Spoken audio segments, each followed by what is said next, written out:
have a daughter in PS number 5.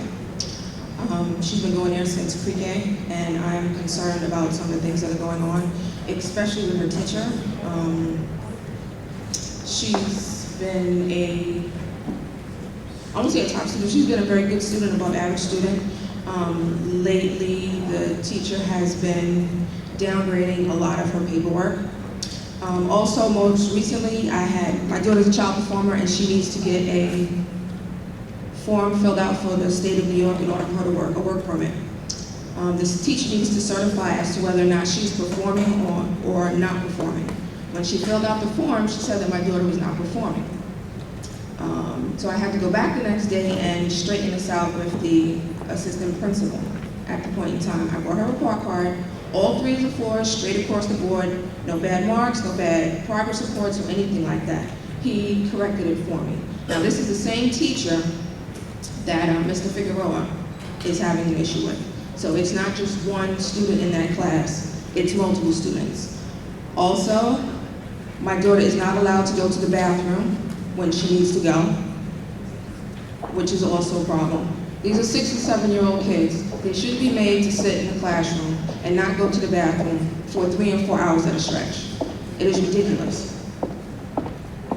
You know, the teachers don't want to address it. They say that the kids can hold it. You know, they're not even allowed to go to the bathroom before they get out of school. My daughter's running to me when I'm picking up, Mommy, I have to go to the bathroom, I have to go to the bathroom. She just left school. Why can't the children go to the bathroom?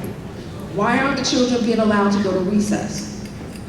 This whole week, it's been pretty nice during the day. Nice enough for the kids to go to recess. They're not going outside. There's no reason for children to be cooped up in the lunchroom in the afternoon when it's nice outside for them to go and play. Excuses like, oh, it's too breezy out. Oh, it's too hot out. You don't have any water. These are the things that the teachers' aides are telling the students. It's ridiculous. You know, these are children, not animals, that need to be cooped up together in a small area, a small space, and just run wild. They need to get outside and have some fresh air. They need to be allowed to go to the bathroom more than 2 times during the day.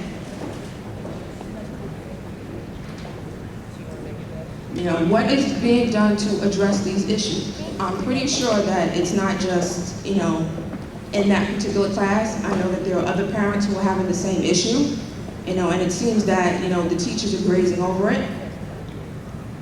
It's a problem. I'm going to investigate it, but the bottom line I don't understand. You come and you bring this to the Board of Education, you bring it to me.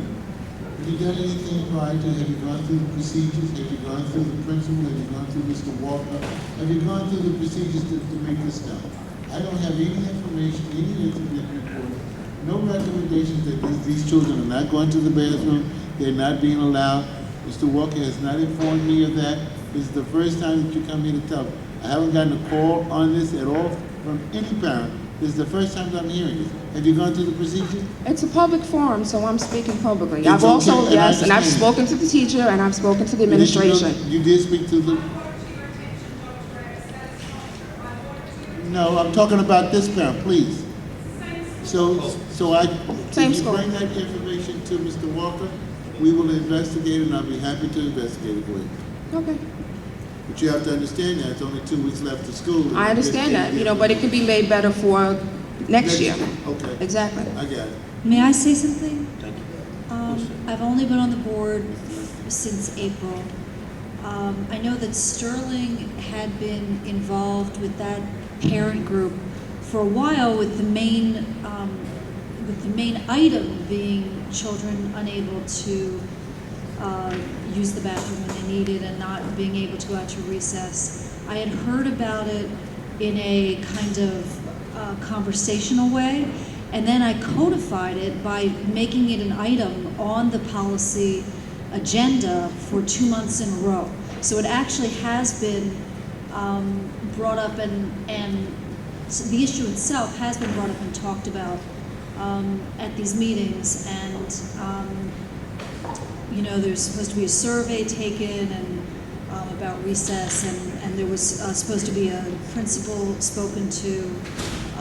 So I know that there are a lot of people who have brought this up. Maybe the parents didn't know who exactly to go to. I know they went to their parent, what's the title? PTO, PTA? Right. So I think a lot of these parents really did try to go through a lot of channels, and I know that I've only been here a few months, and I've heard about it enough to the point where I put it on my agendas. Thank you, Ms. LaChia. Mr. Waterman? To be clear, the issue did come up last year, Ms. Hull, not just the bathroom issue, but the recess issue.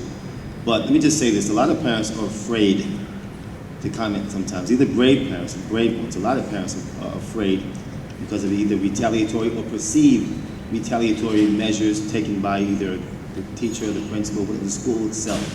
I've had a ton of people say certain things to me, and I say, well, go speak to so-and-so.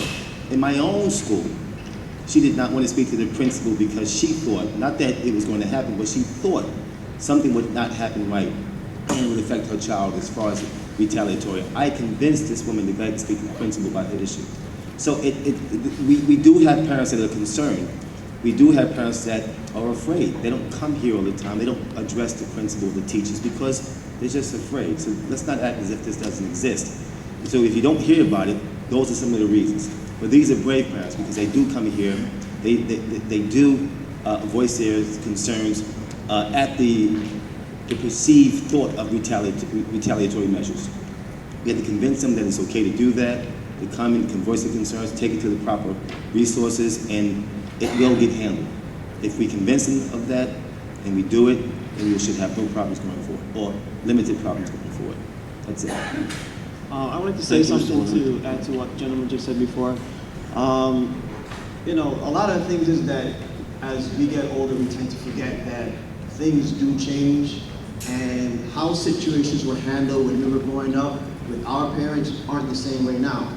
You know, before growing up, you know, if you had a problem in the school, you went to the principal, it was dealt with right then and there. You never had an issue with it anymore. And, you know, like going out for recess and all that kind of stuff, it was to the point where your kids do need a break. They do need to go out to play. They do need to have fun.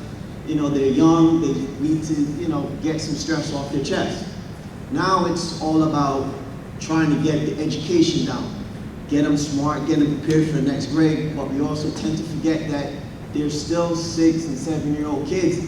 They can't handle a workload like how we are as an adult can handle it, because we're adults, we're mature, and we can deal with that.